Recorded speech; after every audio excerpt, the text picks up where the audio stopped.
This is Mike from TabariOutpost.com. In this session of Photoshop tips for comic book art, I'm going to show you how to scan your final pencil drawings in preparation for inking. The reason I do this is because I don't like to ruin my original pencils. If I make a mistake or simple slip of the hand will destroy your penciled images, and you want to preserve those just in case you need to scan them again or fix something.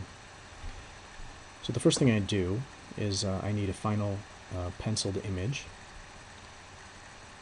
And I'm going to import that. So I'm going to lay that on my scanner and import it. Select File, Import, and then select your scanner. I'm going to select Custom Settings here. Now each dialog box for different types of printers is different. This particular printer is an HP 7210. I select Custom Settings, and the first thing I want to make sure is that it scans in at 300 dpi. I'm going to click OK and go ahead and click the Scan button to scan.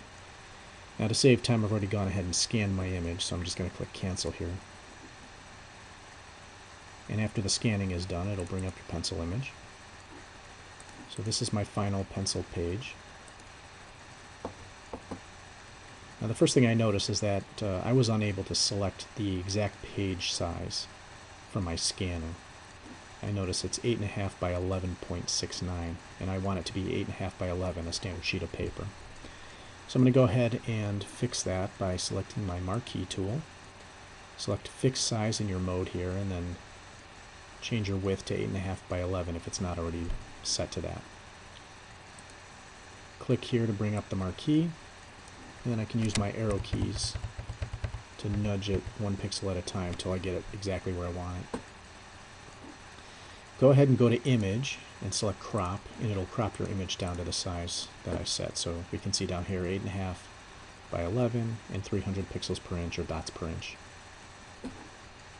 The next thing I notice is that my one layer here is on a locked layer called Background. I want that unlocked so I can actually do some editing. So I'm going to double click Background and just rename that layer Image. Now if I was to print this pencil drawing out, the scanner lightened it a bit, and some of the lines might have disappeared, so I want to darken that up. So in order to do that, I'm going to select my magic wand tool and select somewhere out here in the white. I'm going to go ahead and hit delete to remove all the white from the image. Go back to rectangular marquee, right click, and select inverse from this menu. I'm going to use a pencil with a large diameter and black ink to kind of swipe over the whole page and darken all the black lines. You can see them filling in. Select marquee, right click, deselect to turn off the marquee. Now I'm going to create a new layer by clicking here and dragging that layer down because I want it beneath my image layer, and just rename it white because we're just going to fill it in with white. Select white paint, the paint bucket, and just print here. Now this image, you can see the lines are darker and cleaner and crisper, and when I print this out I'll actually be able to see all the detail that I actually drew. Another thing you can do before you do some saving of this file is you can just zoom in and kind of use your eraser tool here, get on the image layer, and I can go ahead and clean up any stray lines that have kind of any specks that were on the scanner, anything that's not really supposed to be here.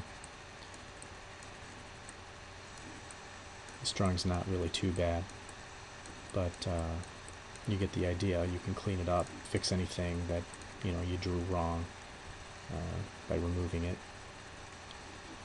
Now once that's all done, I'm going to go ahead and just flatten this. So I'm going to select Layer, Flatten Image, and then I'm going to just save this file. So I'm going to save it to my desktop. I'm going to save this as page 12 of my comic book Spectre, A Dark Matter. So I'm just call it page 12. Save. Now I'm going to do this to every page that I draw for the whole comic book. Once that's done, I can print them out, I can ink them, and then I can rescan them in. Now this is, again, a great way to preserve your pencils so you don't ruin them. I never like to draw to ink over my pencils because I've been known to ruin a page, and I don't want to have to redraw anything from the original pencils. It'll never look as good as it does that first time.